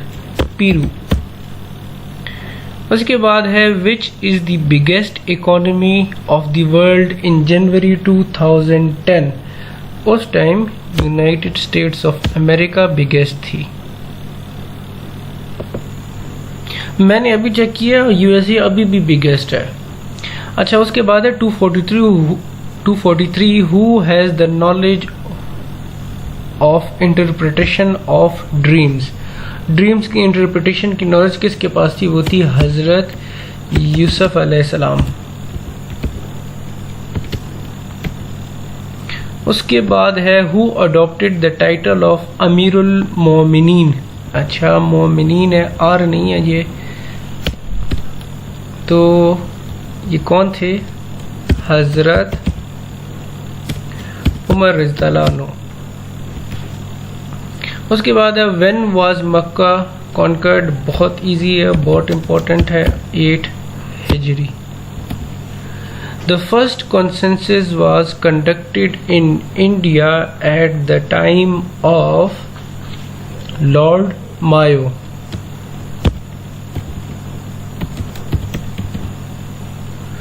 उसके बाद है sir Syed Ahmad Khan became chief justice on 1846। उसके बाद इंग्लिश के एमसीक्यूज शुरू हो जाते हैं। The opposite meaning of jest is gist. इसका मतलब ये होता है ना, वो आपने सुना होगा कि तराना जो है ना विद फुल जील एंड जेस्ट, तो इसका मतलब होता है ग्रेट एनर्जी। तो इसका जो अपोजिट मीनिंग होता है वो होता है रिलेक्टेंस। रिलेक्टेंस यानी हिचकिचाना, हिचकिचाहट। उसके बाद अपोजिट ऑफ लॉयल्टी, बहुत इजी है, बेट्रियल। ठीक है। उसके बाद है what is the opposite of mendacity. एक सेकेंड। अच्छा, मेंडेसिटी का मतलब होता है अनट्रूथफुलनेस, तो इसका अपोजिट होगा ट्रूथफुलनेस।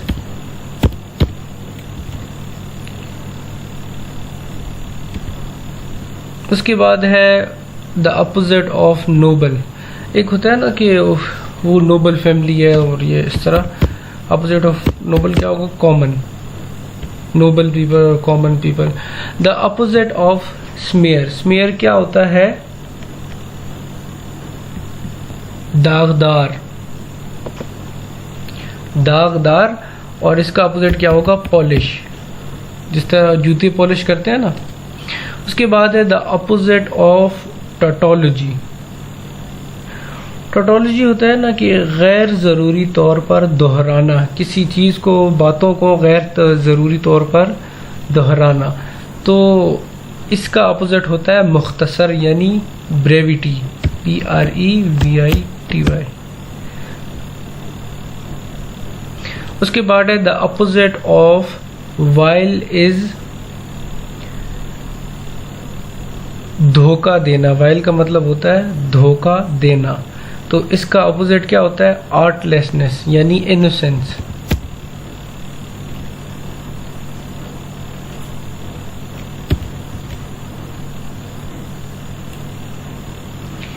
तो ये वाइल का क्या मतलब होता है? धोखा देना, चालबाजी करना। उसके बाद है ऑब्सीन। ऑब्सीन का मतलब होता है फहश, तो इसका अपोजिट है डिसेंट।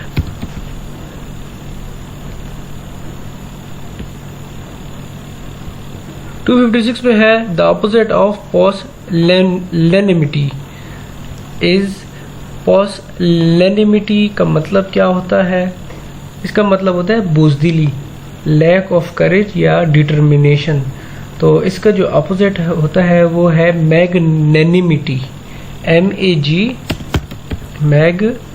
मैग्नेनिमिटी। और इसका मतलब होता है अजमत वाला, या आप कह सकते हैं कि बहुत ज़्यादा जेनरस। उसके बाद है द अपोजिट ऑफ रेटिसेंस इज। रेटिसेंस का मतलब क्या होता है? रेटिसेंस का मतलब होता है रिजर्व रहना या मतलब साइलेंट रहना, तो इसका है फ्रैंकनेस। उसके बाद है the similar meaning of listless. Listless वो होता है जो दिलचस्पी ना लेने वाला हो। इसी तरह लिस्टलेस का जो सिनोनिम होगा वो होगा इनडिफरेंट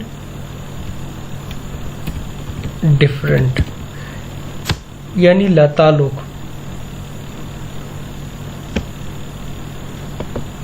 उसके बाद है 259 पे the similar meaning of ma'am is. Ma'am की मानी होती है कि जख्मी करना, वाउंड करना या फिर उसको डिसफिगर करना, यानी कि वो बहुत ज़्यादा जख्मी करना कि अगला बंदा इस तरह मतलब उसको डिफ़िकल्टी हो चलने में या इस्तेमाल करने में या कुछ भी करने में। ठीक है, तो इसका जो मतलब सिनोनिम है उसको हम कहते हैं लेम।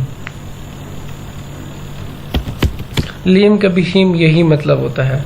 The similar meaning of nugatory is. Nugatory का मतलब होता है कोई वैल्यू ना होना, तो इसका है ट्रिफलिंग, TRIFLING, ट्रिफलिंग। ट्रिफलिंग का भी यही मतलब होता है कि अनइम्पोर्टेंट। उसके बाद है the synonym of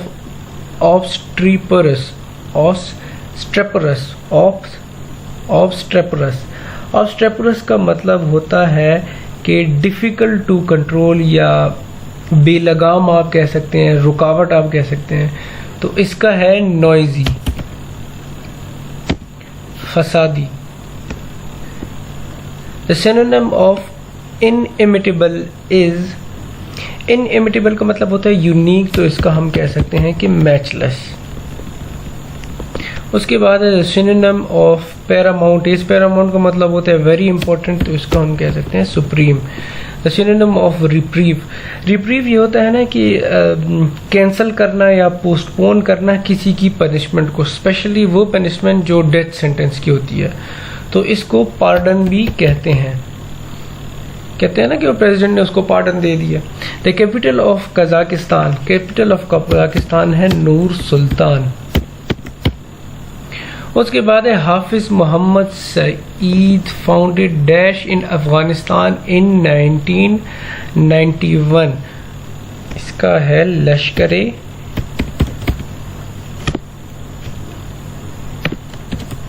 Taiba.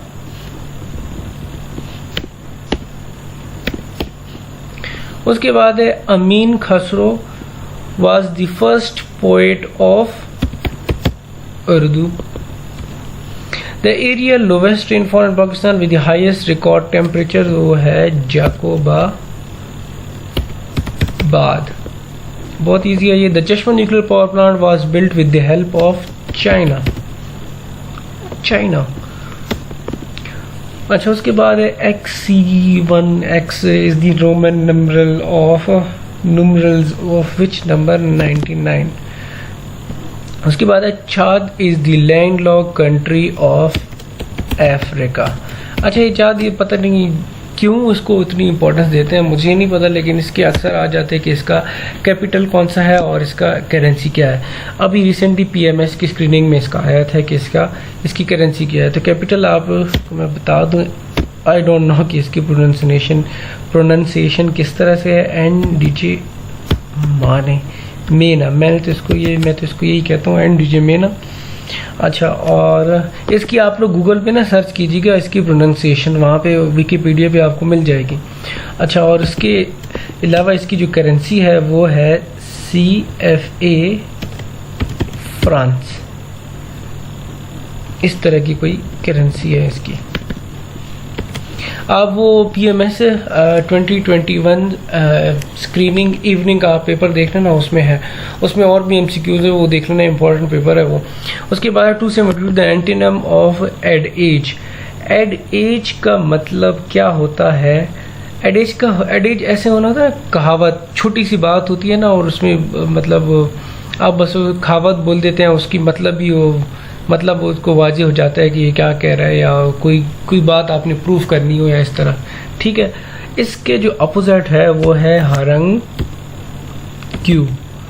Harang Q का मतलब होता है कि लॉन्ग एग्रेसिव स्पीच। तो समझ आइए ना आपको, मतलब एक छोटी सी आपने कहावत दे दी और दूसरा अगला बंदा बड़ी बड़ी बातें कर रहा है और मतलब लॉन्ग कोई स्पीच दे रहा है और एग्रेसिव। उसके बाद है एंटोनिम ऑफ एसर्बिटी।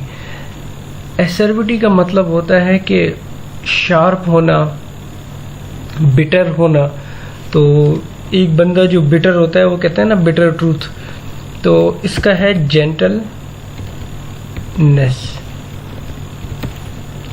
उसके बाद हम आते हैं the antonym of calibre. Calibre का मतलब होता है, बहुत इजी है, एबिलिटी, मतलब उसका कैलिबर कितना है। तो इसका जो अपोजिट होगा वो होगा inability. Dormant, the antonym of dormant.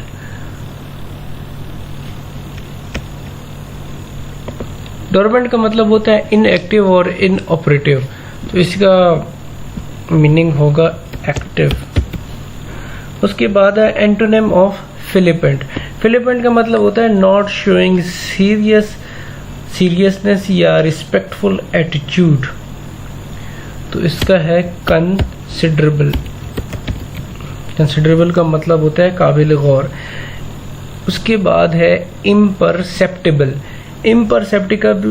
Imperceptible का मतलब होता है कि अननोटिसेबल, जो नोटिस ना हो सकता हो, अनडिटेक्टेबल आप कह सकते हैं, तो इसका है सटल। सटल का मतलब होता है ठीक। जियर, सिनोनिम ऑफ जियर। जियर का मतलब होता है कि टॉन्ट करना, इंसल्ट करना, तो इसका है स्कॉफ। इसका भी यही मतलब होता है कि मॉक करना, make fun of the other. उसके बाद है ह्यू। ह्यू का मतलब होता है रंगत, यानी colour. Egotism, the synonym of egotism is, egotism का मतलब होता है गुरूर करना, इसका है सेल्फ कॉन्सीट। हमारे 280 MCQs पूरे हो गए हैं, तो इंशाल्लाह इसके बाद मिलेंगे किसी और वीडियो में। अगर आपको पसंद आए हो, आपको लगा हो कि यार कुछ सीखा आपने, तो चैनल को सब्सक्राइब कीजिएगा। इस तरह के और भी पेपर्स मैं कोशिश करूँगा कि जल्द से जल्द आपके सामने लेके आऊँ। और ठीक है, थैंक यू, तब तक के लिए ख्याल रखिएगा। अल्लाह हाफिज़।